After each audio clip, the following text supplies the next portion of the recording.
All right. Good afternoon, everybody. My name is Mohammed Musa, and I'm happy to host and moderate this Transform the Table UToledo Diversity in Action webinar. Just real quick, is everyone hearing me? Any major problems? I think we're good to go. I'm happy to be in this position to host this event.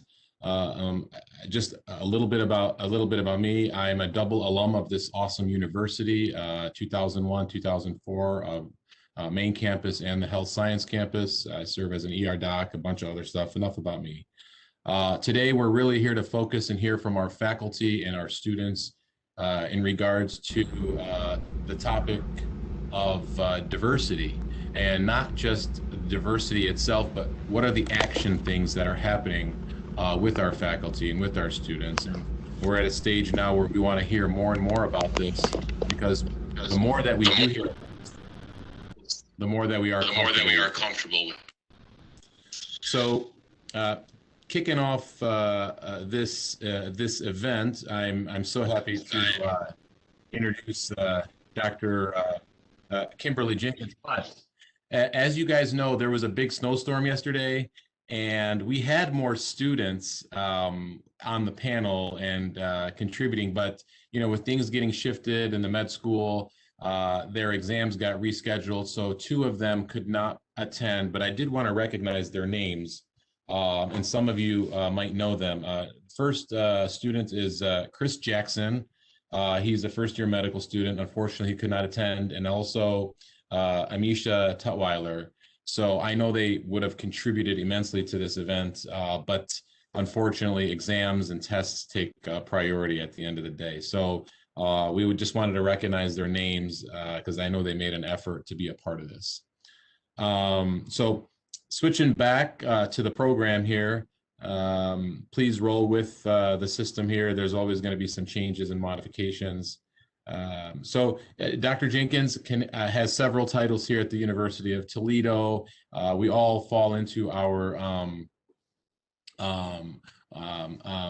being down to earth roles. She's been involved in diversity. She's the Associate Dean of Diversity. She's an anesthesiologist, been part of the University of Toledo Health Science Campus since 2007. And I don't know if any of you know, recently she was just interim chair of the Department of Anesthesiology, so that deserves some recognition. And she's been a mentor to so many students and residents and colleagues and friends. I can't think of anybody better to kick off this webinar. So we ask everybody to kind of keep your mute on. If your emails or screens are up, turn off your email so we don't get that ding. And I think we'll have a nice hour ahead of us. I'm hearing that Dr. Obi Ekwenna also got called into the OR, so he may not be speaking. We'll just roll with the flow. So going back to Dr. Jenkins, I'd like to pass off the floor to you, and welcome. I think Dr. Jenkins is having some issues with her bandwidth, so maybe we should move on to the students and then come back to Dr. Jenkins. I think that's a great idea. If someone can connect with her and we could fix the problem, no worries at all. I'm more than happy to move forward here. So the students that we have with us are, of course, our students here from the University of Toledo College of Medicine and Life Sciences. So I'm gonna ask Danielle Barnes. Danielle Barnes, if you could go ahead and share with us about up to about 5 minutes of your experiences here at the University of Toledo College of Medicine and Life Sciences. Go ahead. Thank you, Dr. Musa. So like Dr. Musa said, my name is Danielle Barnes. I'm a third year here. I graduated from Ohio State, but I am originally from Toledo. A majority of my family is from Toledo, and I actually went to high school here. I actually came to University of Toledo College of Medicine through a recommendation of one of my own doctors, who recommended me to the MSBS program. So I actually did that as well. And So with that, I've been here since the MSBS program. And in addition to doing the MSBS program, I am the community chair for White Coat for Black Lives. I was previously the secretary for the Student National Medical Association. I'm still an avid participant of SNMA. I mentor through the program. I also am involved in high school mentoring through Rogers High School. And as well, I was also involved in the pediatrics program. So before I made the decision to do orthopedics, I was interested in pediatrics and had a bit of an aha moment during my surgery rotation, and made the switch to decide to pursue orthopedics, and have received nothing but support in that decision. And it has been such an amazing experience throughout my 4 years here, with my unique experience of also doing my master's here. I've made such good relationships through mentors and through my PIs, and who recently retired, Dr. Welby. And I just can't say enough about the support that I've received from the faculty here, and even as far back as admissions, there are still people who stick out to me, like Chris Wilde, things like that, who reached out to help me through the whole process of as much as they can through getting admitted. And it's just been a really positive experience for me thus far.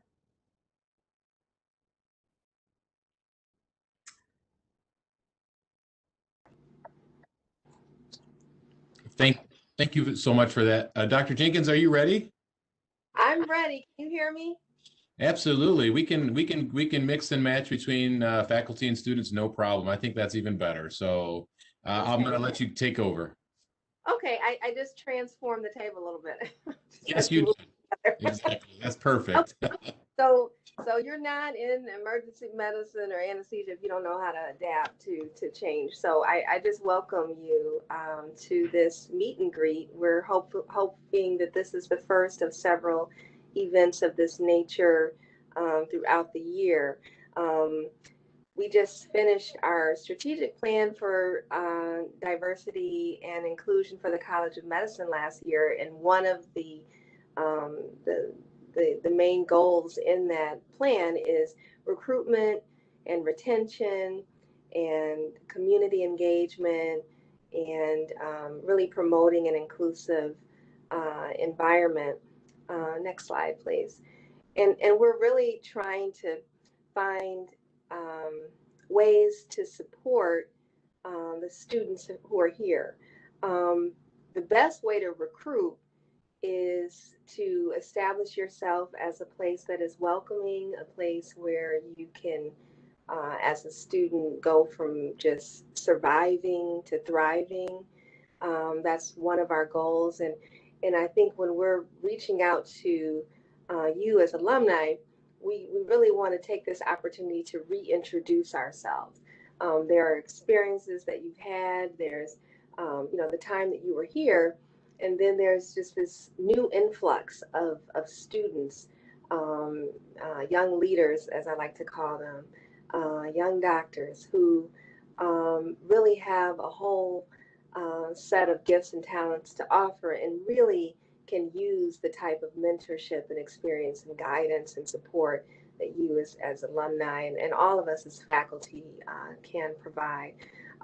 So I'm just going to go through a few of the diversity student organizations which are really prominent, but one of our main goals is to support our affinity groups.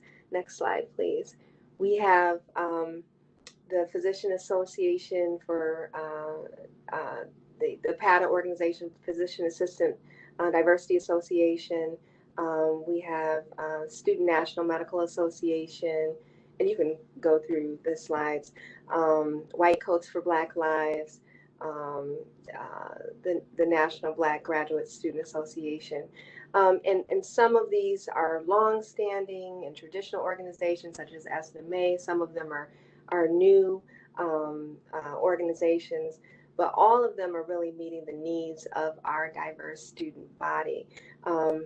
We want our students to feel that they are supported, that they have a voice, and that one of the really encouraging things that we see about our students is that once they get here, they seem to embrace the mindset of service. So some of our students, like Dr. Janelle Edwards, soon to be doctorate, receiving her doctorate this spring in biomedical sciences, used to be in our pipeline program, REACH.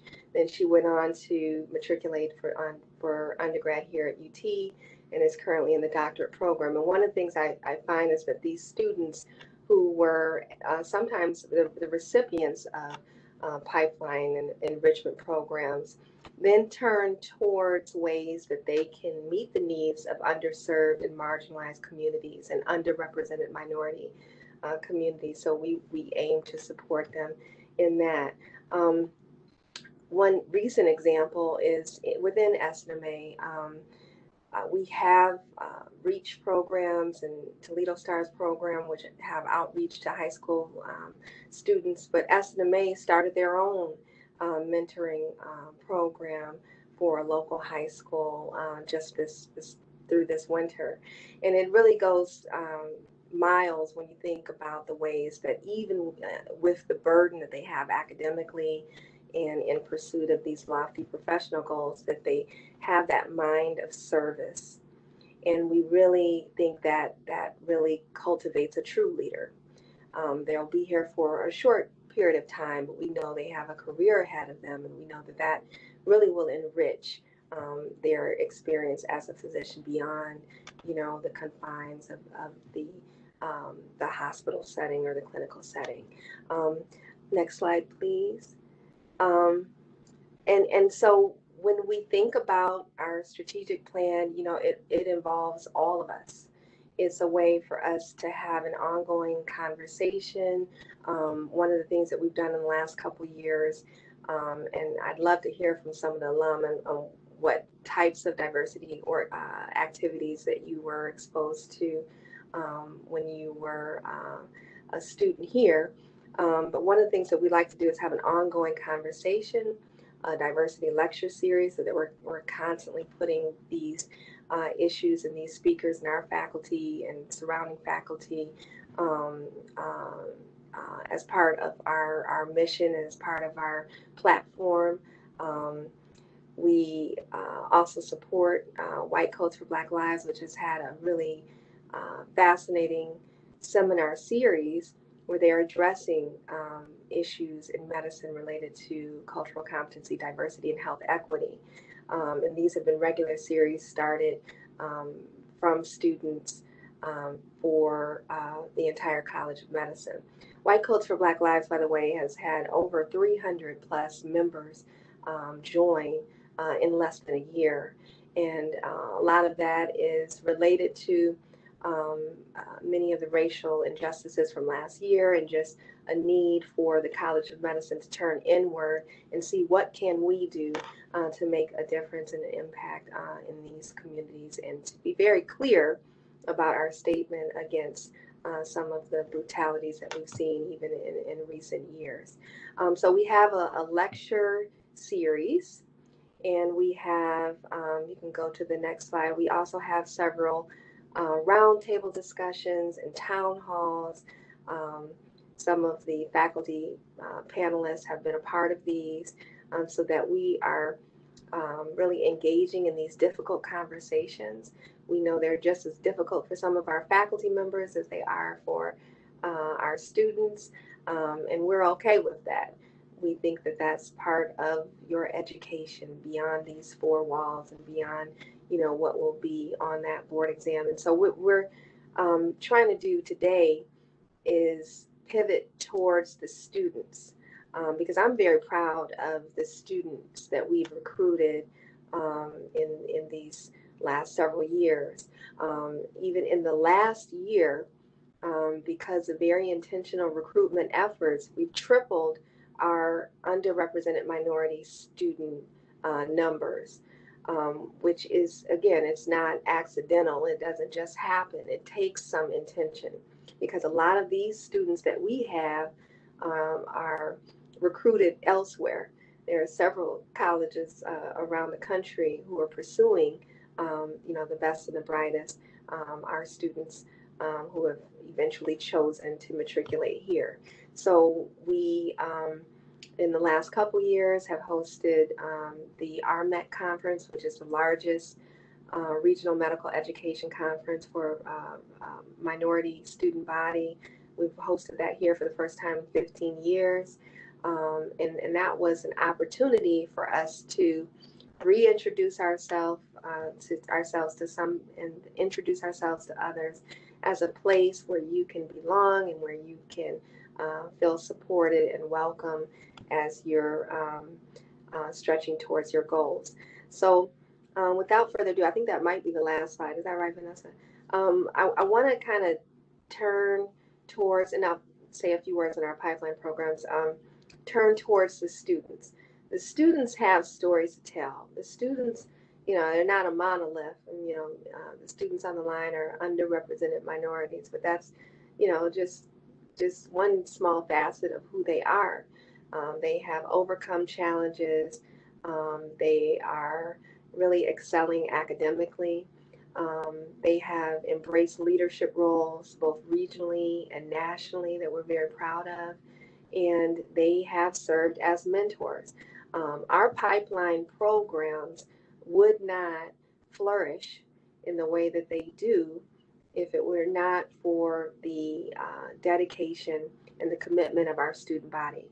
And again, they have a lot on their plate. They've got board exams, they have, a rigorous academic schedule, but they make that choice to commit to these students in the ways that others committed to them when they were at that, critical time in their lives. And that makes me proud. That makes me very proud to be a part of this College of Medicine. Our pipeline programs, REACH, which is our summer program, and STARS, which goes throughout the year, have been in existence for 15 years. And we have pretty strong collaborations and partnerships with Toledo Public Schools, as well as Upward Bound, to make sure that every student in our pipeline program is either an underrepresented minority, social economically disadvantaged, or first-generation college student. So when they see someone like Dr. Gordon, or they see someone like Chris Jackson as a first-year medical student, they can start to see themselves in those in those roles. They can start to see themselves in that at the table, and that's why, in a lot of ways, we really thought hard and long about what kind of program we wanted to have today, and even what we wanted to title it. We're so set and focused on getting a seat at the table. When you have enough diversity and inclusion that actually matters, you can transform the conversation at the table. And that is what a lot of the student body and many of the dedicated faculty that we have here are aiming to do. So without further ado, if Dr. Ekwenna is on the line, is he here? I can introduce him, or we can also turn this back to the students. Dr. Obi Ekwenna, first of all, when we talk about these pipeline programs, we wouldn't have them if it were not for our faculty who have dedicated hours and really just a strong compassion for the students who are often disenfranchised and left out of this process. One of the things that I like to remind people of is that a lot of these students may not have ever had this type of close encounter or mentorship type of relationship with a physician outside of their own physician, their own pediatrician. So there's a lot of newness in bringing a student who will be the first in their family to go to college to our College of Medicine campus, and then to have encounters with urologists, for example, or emergency medicine physician. All of those things are very impactful. But Dr. Ekwenna is the type of physician who may take on 4 or 5 mentees. And he is the type of person who has always said yes when we've asked him to speak and to mentor and give guidance to a student, whether a medical student or a high school student in need. He is an assistant professor in the Department of Urology and Transplantation here at UT College of Medicine. Recently, he has been selected to serve as Assistant Dean for Student Affairs for the College of Medicine. He earned his bachelor's degree from the University of California, Berkeley, and his medical degree from University of Illinois, Chicago. He completed his urology residency program at the University of Miami's Miller School of Medicine in Miami, Florida. I'm sure he's missing that a lot this week.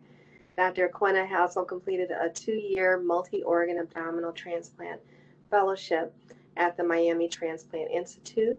He is a certified abdominal transplant surgeon by the American Society of Transplant Surgeons and board certified in urology by the American Board of Urology. Dr. Ekwenna's clinical interests are in renal transplantation and pancreas transplantation with minimally invasive surgery. His research interests and work explore solutions to overcoming barriers to kidney transplantation, increasing living kidney donation, pair donation, and kidney exchange. He's also been involved in global kidney exchange and improving access and clinical outcomes to renal transplantation in resource-limited communities and underrepresented minority populations. When he is not mentoring students or working with residents, he is involved in international surgical outreach and in helping resource-limited countries develop capacity in renal transplantation and minimally invasive approaches. In his spare time, he enjoys traveling and spending time with his family and friends. And he dreamed of playing soccer professionally, didn't know that, and now enjoys watching sports, reading, and playing board games. So please join me in welcoming Dr. Ekwenna for a few remarks. Thank you. Well,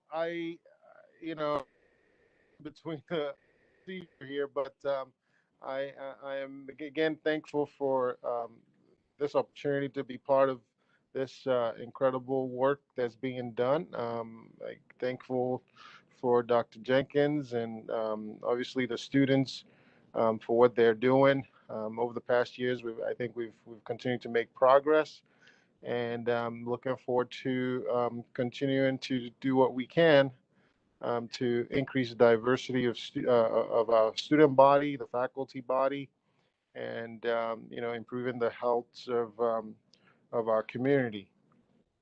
So I'll keep it brief there, and I look forward to joining you guys for a longer period, I hope, soon. Thank you. I want to circle back to Danielle Barnes. We kind of shifted quickly. I wanted to give you another opportunity. If you had any experiences that you'd want to talk about, share about things that have impacted you along the way in terms of diversity and your education.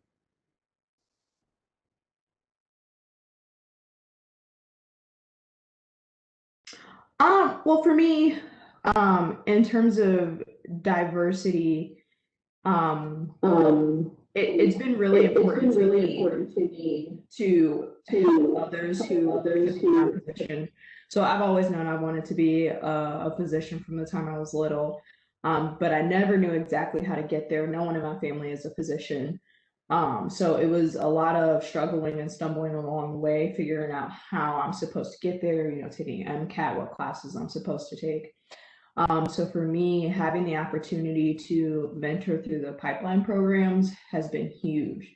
So one of the awesome things about mentoring is seeing people succeed. So I mentored a young lady who's a junior, senior, my first year of medical school.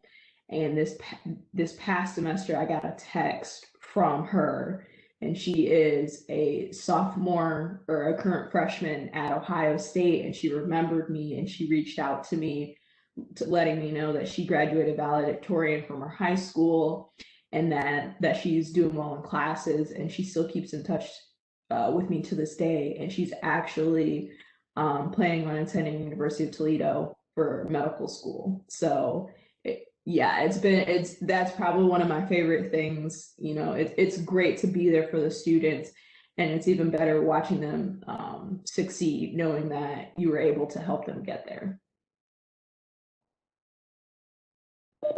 That's a great story. I mean, talk about impact and role modeling and mentoring. Fantastic. That's beautiful. Great. All right. What I want to do, I want to elect Elena Durden. Elena, can you go ahead and share with us several minutes of your time and experiences? Yes, so my name is Elena Durden. I am a first year medical student here at UT. Just like Danielle, I also am originally from UT, or from Toledo, and I also graduated from the Ohio State University. So growing up here, I always knew, you know, UT in general just has such a huge impact on the community. It's always been very involved in the community, which was something that was really important to me when I was applying to schools and looking for places to go.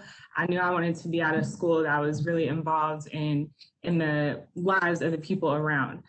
So that was something that I knew right off the bat from Toledo for sure. In high school, I was able to participate in the student-to-student program, which is a program that the UT med students put on here for high school students, and they take us to the anatomy lab and the plastination museum.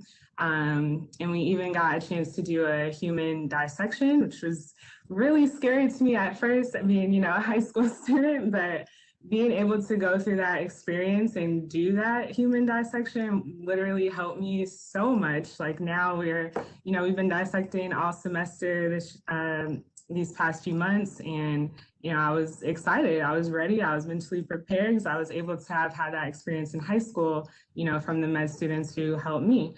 And now I'm the vice president of student to student now. So I'm looking forward to, you know, getting our tours back going and getting the high school students in here, hopefully getting that experience for some other people. I remember attending a lot of different community service events growing up. The University of Toledo would always host MLK Day celebrations, and we'd have health screenings and health expos, all kinds of things that just really, you know, made me feel like UT cares about the community. It's not like a gimmick. It's not something they just put on their website. Like, I know this from experience, as I remember so many different things. Another one in high school, we were in, it's called Women in Health Science Professions. And we basically would come like once a month and spend a day in the life of a woman in a health science profession at UT. And it wasn't like we were just shadowing them, like they literally were walking us through their day. They were talking to us, answering questions. You know, we were able to know exactly what their field entailed. And that was really eye-opening. It's something that really was influential in choosing sports medicine for me, because we were able to see, you know, a sports medicine physician. So those were things in high school that really, you know, drew me to UT and really allowed me to know that this is the place that, you know, really cares about the community. And then on my interview day, I don't know, Dr. Jenkins might not even remember this, but I was really tired, exhausted, you know, it's the end of the day, and they just kept saying, you know, Dr. Jenkins, she's gonna come over, she wants to talk to you guys, like if you have any time to stay, please try to. And I was just like, I don't know, like I think I have to go, like, you know, it's such a long day for the interview. And so I'm walking out, I literally am getting ready to close my door, and I just hear, wait, and it's Dr. Jenkins, like literally running out of the building to my car, like to give me her number and her name. And she was just like, you know, just let us know if you have any questions, any concerns, anything else you want to know about the school.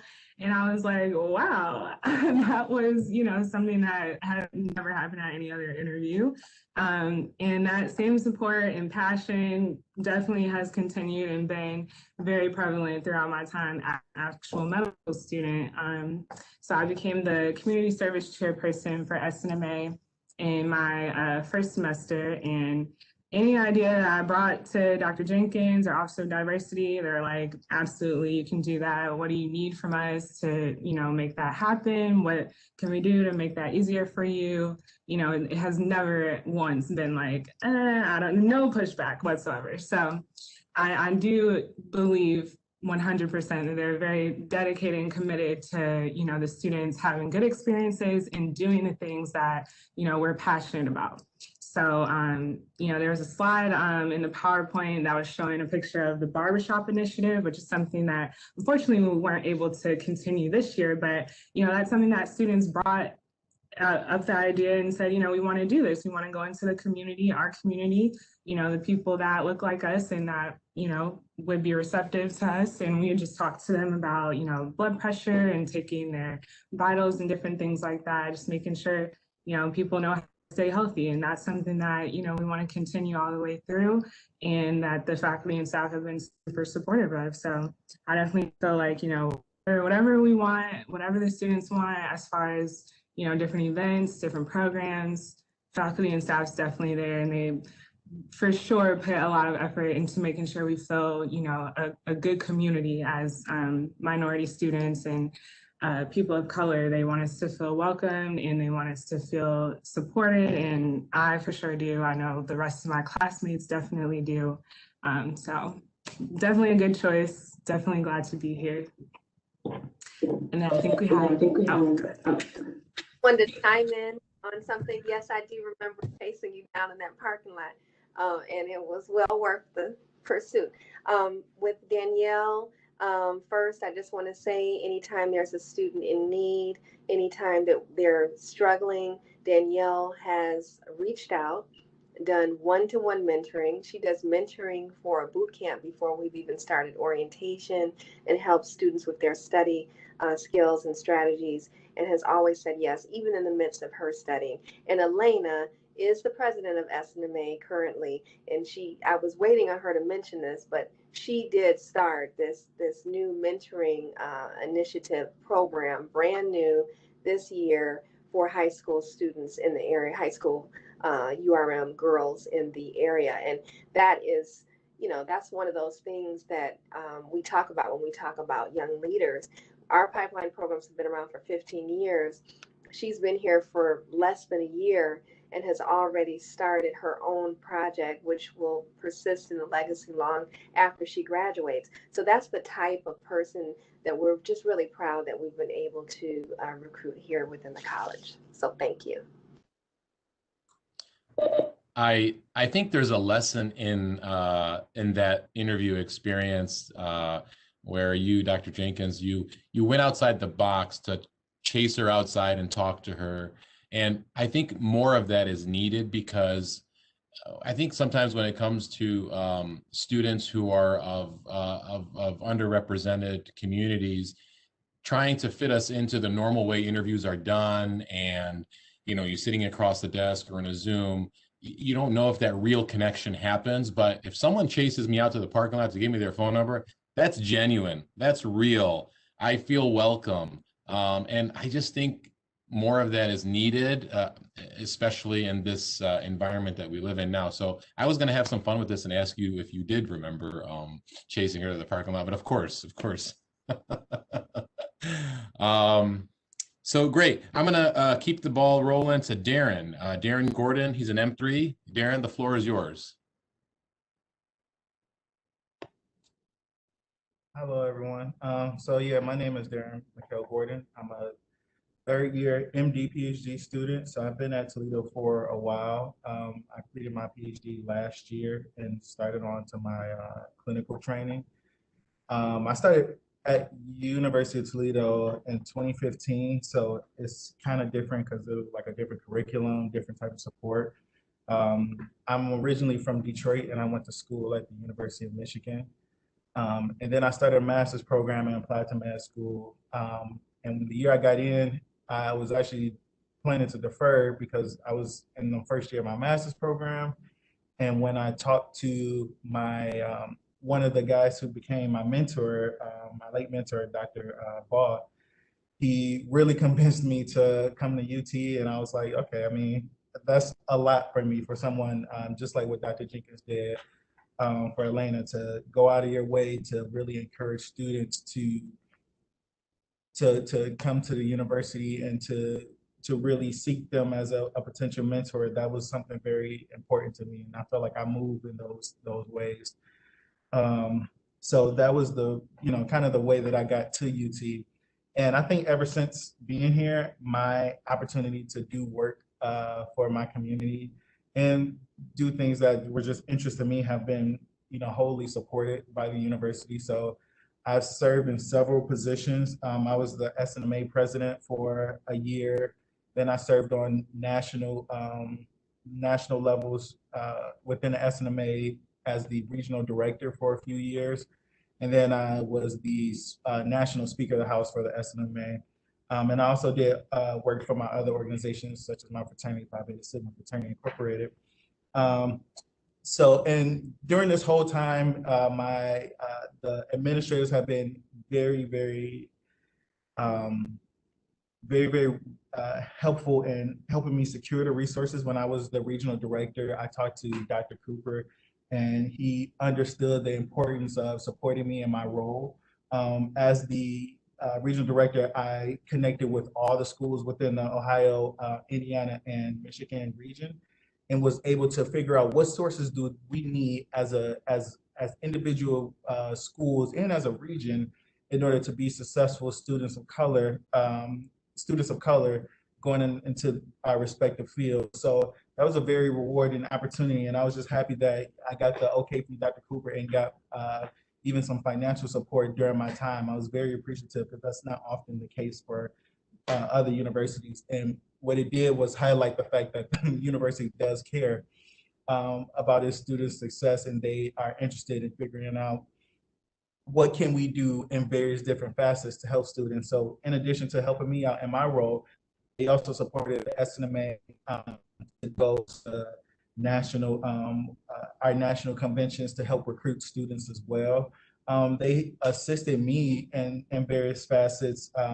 As a PhD student, I was also interested in figuring out how can we increase the enrollment of underrepresented students in the PhD program. So I really advocated for funding and support to go to one of the largest meetings for undergraduate students who are underrepresented in science and technology.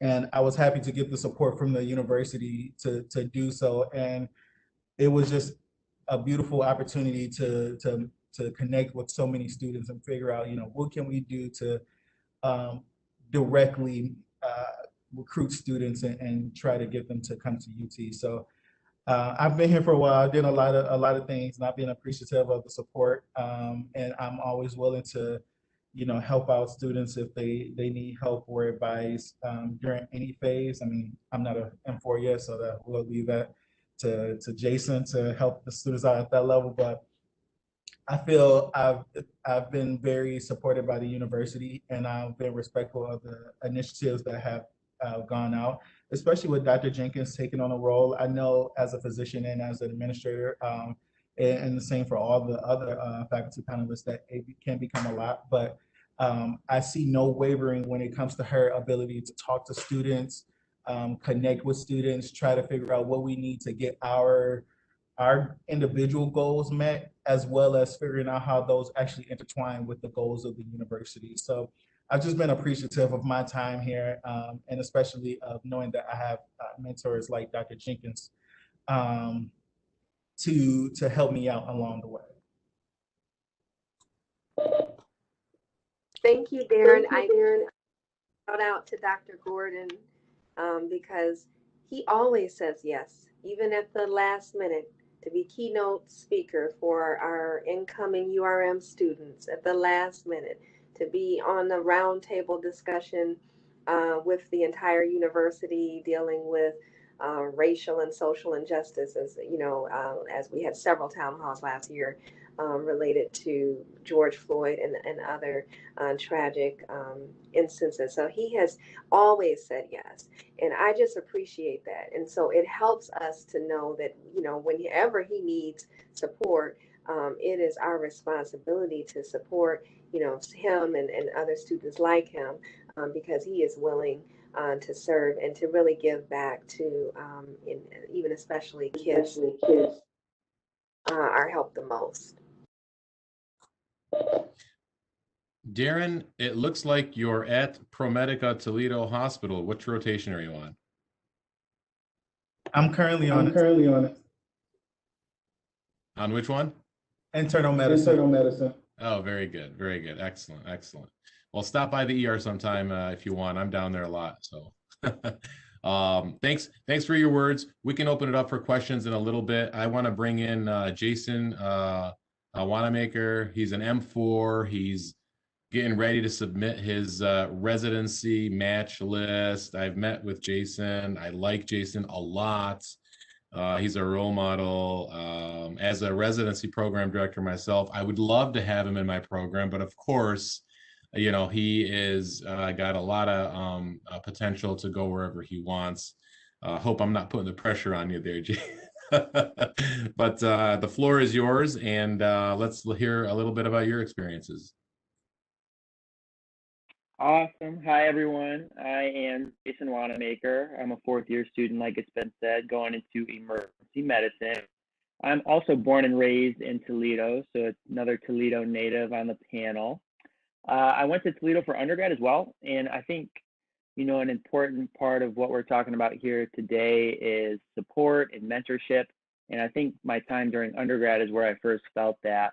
A couple names I want to mention is Dr. Sammy Spann, who's currently the Dean of Students, and Dr. Flapp, who's the VP for Student Affairs. And just as soon as they came to campus, or as soon as I got to campus, I felt their support, and they connected me with opportunities to make sure that, I was growing as a person in ways other than academic. And I know that I can still call on them today. So when I was accepted into medical school at Toledo, I was excited because I knew that I would still have their support, and if I ever needed anything, that I could go to them. But I was pleasantly surprised to find new mentors at the medical school that this is much support, and were able to tailor that support a little bit more towards me because they're in medicine as well. So a couple names I want to mention there are Dr. Jenkins, who probably has come up in over 70% of my virtual interviews this season, just because when somebody asks where I want to be in 10 years, I say that she is a huge role model of mine and is able to make a lot of impact on students and residents. So if I'm able to make a similar impact, I'd be really happy. I've also gotten to work with Dr. Ekwenna. He was an attending on my urology rotation, which can be really tough for a student just because it's a higher workload, but he made me feel supported. He challenged me clinically and surgically and made sure I was getting the most out of that experience. So that was a really awesome feeling too, to feel that support in a different way. And then of course, Dr. Musa, he has met with me so much. He met with me once when I was considering going into emergency med. He met with me another time when I decided I did want to go into emergency medicine. And then I think he met with me another time just to help get my application all together. So just being available was really awesome for me because, it's a really big decision that a medical student has to make. And the fact that I was able to talk all that out really helped me a lot. So I just felt constant support. I think that was really awesome. Good part about that too is when students are able to see mentors and faculty that are doing their job to the best they can, it sort of trickles down into the student body. So, I have an example. Assumpta is a recent graduate who's an emergency medicine intern now. And, she always reaches out to me and makes sure there's no questions that I have that she could help with. When I was a first-year student, there was a fourth-year Xavier who just asked if I wanted to be on his intramural basketball team. And that gave me a sense of community and, was a fun way to unwind with other medical students. And then Darren, who's on the call, and our other good friend, Evan, are the ones who encouraged me to get involved with SNMA. And that's been one of my favorite experiences here in medical school. And, their initiatives and what they're dedicated to is something that I want to continue during residency and then my career to come. So I'm very thankful for that experience too. Hopefully I'm doing my job as a fourth year and being a mentor to students that are in grades below me. And then I hope when I'm a resident and when I'm faculty one day that I'll be able to continue that work too. But I'm happy to be here and thankful for everyone else who is here. I think I'm the last student to go, so I'll pass it back to Dr. Musa. Jason, thank you. I wanted to follow up on that, and I was wondering if you could speak about. Dr. Jenkins, go ahead. Go ahead. Just wanted to say how we do hope you put us at the top of your list. Most fourth years are a bit checked out, but this shows how dedicated he is. So when I asked him to be a part of this panel, when I've asked him to be a part of other panels and mentor, he again has always stepped up to the plate. So we just keep us in mind when you're doing your list, because we would love to keep you here. We're proud of you. I'll buy you a cup of coffee later, Dr. Jenkins. No, with all seriousness. So Jason, I wonder if you could address the power in someone impacting your life, like Dr. Jenkins or anyone else. Like when you see their impact on you, is it not irresistible to do the same for someone who's following you, like an M2 or an M1 or a pre-med or an undergrad? Like there's power in that because it's like a cycle, right? Yeah, I think, you start to appreciate and recognize how even just sometimes a little gesture can go a long way, or just someone reaching out with a text saying, hey, how's everything going? Is interview season going okay? Or how are rotations going? That just feeling that they're thinking about you and they're rooting for you, they're in your corner, I think really helps you out emotionally and mentally. So the fact that you can do that for someone else and it doesn't take much time, and you've been there before and blazed your own trail or with the help from others. So if you're able to help them along too, I think that goes a really long way. And I think that's the value of these groups and these sessions that we're having, where we're making sure we're connecting mentees with mentors, just because we wouldn't be here without the people in front of us. So I think if I can serve as that for someone else, then I'll be thankful for the position I'm in. Any of the other students on the panel want to speak to that point?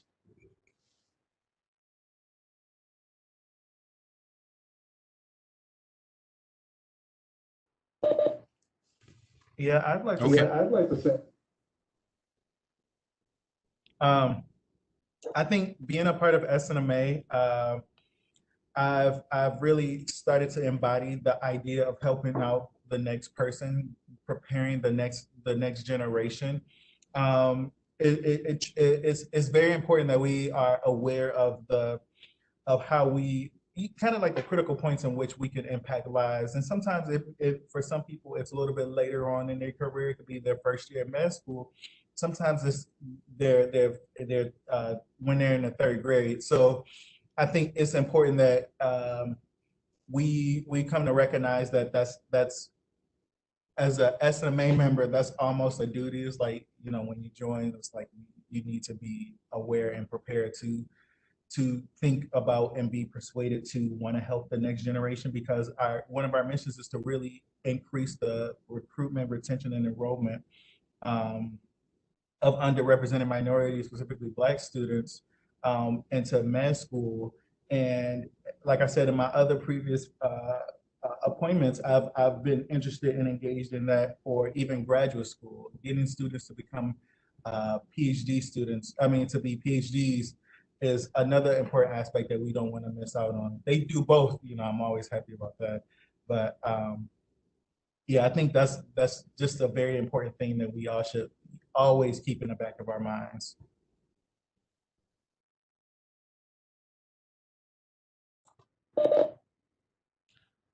Does anybody, any of the faculty, staff, anybody on the call have any questions for the students?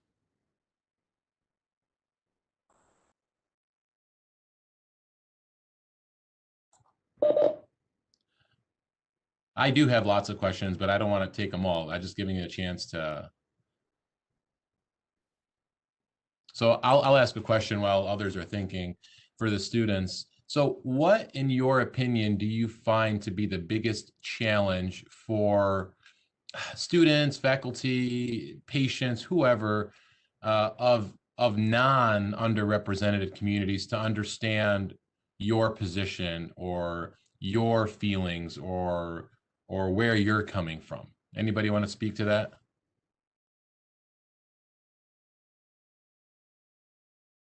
Yeah. Yeah, I think for me, it feels like when you're a part of the majority in any aspect, it's very easy to overlook, the struggles or obstacles that people in the minority would be facing.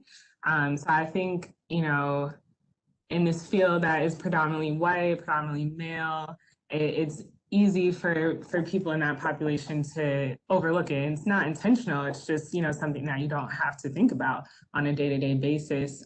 So it is difficult, to raise awareness, and even for the patients as well. Like, just thinking about things that might be obstacles to other patients that aren't obstacles to them, or when we're talking about offering certain treatments or certain plans of treatments, some patients have access to that stuff, some patients don't. It's just hard, I think, for people to really get into that mindset of looking at the whole picture and realizing everyone has privileges and everybody has obstacles that they have to face. So just in class, I think right now as first years and we're like preclinical, we definitely try our hardest, all of us, to bring up these conversations and participate in different things that can raise awareness for our classmates who don't experience the same obstacles or things like that for us.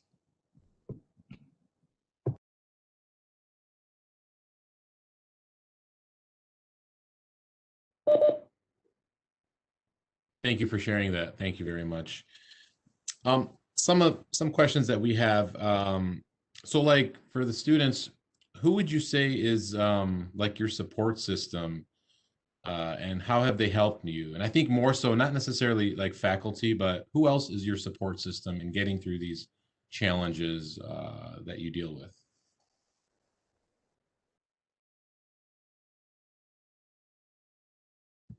So this is Darren Gordon. So for me, my support system, it kind of changed as I went from different programs. So at first it was really my SNMA family and my classmates. They were really there. We underwent similar struggles at the same time. So very it was very cool to have them.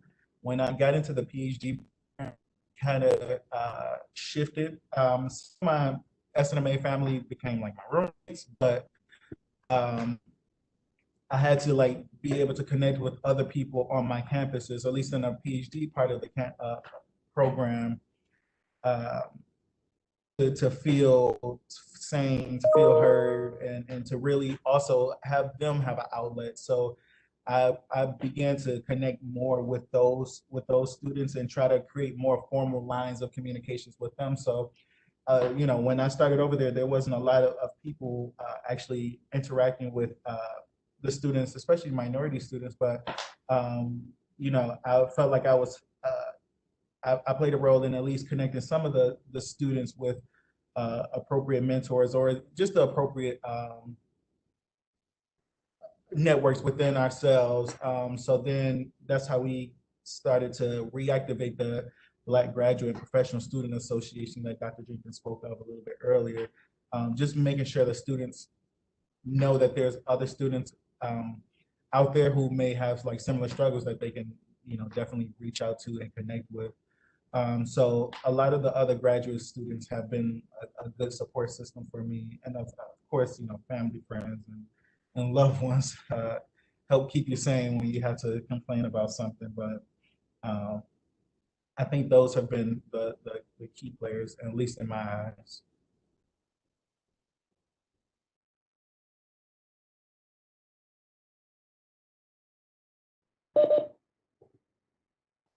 Thanks, Darren, for that. Really, really appreciate it. I wanted to go back to the pipeline, the pipelines that are in place, because I think, as you know, and you've experienced, and what's been put forth for you from Dr. Jenkins and her office, and reaching those junior high, early high school year kids is very important to give them the motivation, the inspiration to do what you're doing. What are your thoughts on that?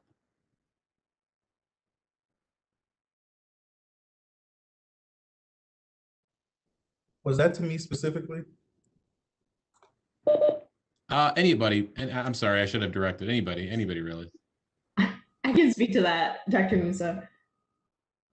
I just want to say that I feel like for kids, at a younger age who might not have thought of becoming a doctor, or who maybe thought that it was out of reach for them for some type of reason, whether it be socioeconomic background or whatever obstacles that they may see as a deterrent for becoming a physician, to show them, to reach out to those students and show them that it's more accessible than you think, or for those who think that maybe there's this belief that you gotta be smart enough, so to speak, or whatever, but who think that maybe they aren't up to par academically, and show them that you just need to put in the hard work to be there. You don't have to be this genius to become a physician. Really showing them that it is way more accessible than they may think, and giving them that opportunity to see that it's a possibility for them is really important. And the sooner we reach them, the sooner that they can start putting in the work to get to that point, to get to the ability to get to the good school, get to the good college that they need to get into the med school that they need to, and just setting up that pipeline for them to be able to succeed in whichever way works best for them.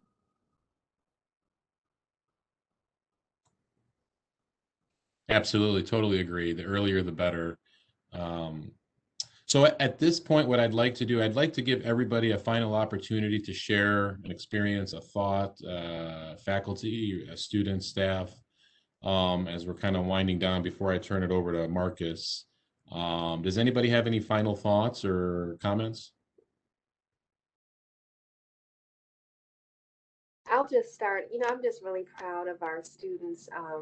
If this is your first time meeting these students, this is just kind of even just a small slice of the type of young leadership that we have within the college. There's a dual benefit from the way that they serve and the way that they mentor these young high school students, because just as the high school students are seeing themselves in the shoes of these current medical students, the medical students who are going through different challenges and even feeling discouraged or overwhelmed can also see themselves through the eyes of these high school students who in many ways look at them as rock stars. They're kind of just one in a million, and I think that's very empowering on both sides. Most people think of work and volunteering as kind of like a unidirectional type of work, and I think that these students know that who've been doing work for months and years, when I think of Jason as a fourth year, recognize that this is an empowering way for them to practice. It's not something that you can do as an add-on. It's something that could be a real way of life as you move through your academic and professional goals. So I just want to say I'm really proud of them, and very happy to be a part of a College of Medicine that attracts these types of students. When we think about recruitment, it first starts with being attractive. You can't just get these types of exceptional candidates to come. You have to have a place that seems welcoming and inclusive, and a place where they would even consider to put on their list. So I'm just very proud to be a part of the same university that attracts these types of students. So thank you.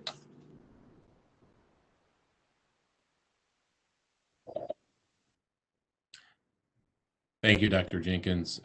We really appreciate all of you, everything that you do too as well. I just wanted to ask Marcus now. Do any of the students have any final comments?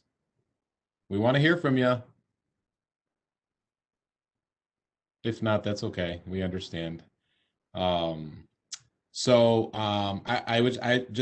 from my side of things, I'm just happy to be in this position. I'm blessed. I feel privileged to be in everyone's company. I really mean that.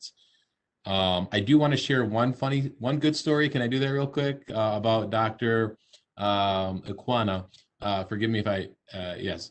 So I was in Honduras a couple of years ago on a medical mission trip, a global health trip, and taking care of patients. And there was a young 3-4-year-old boy that had like a male genital urinary situation.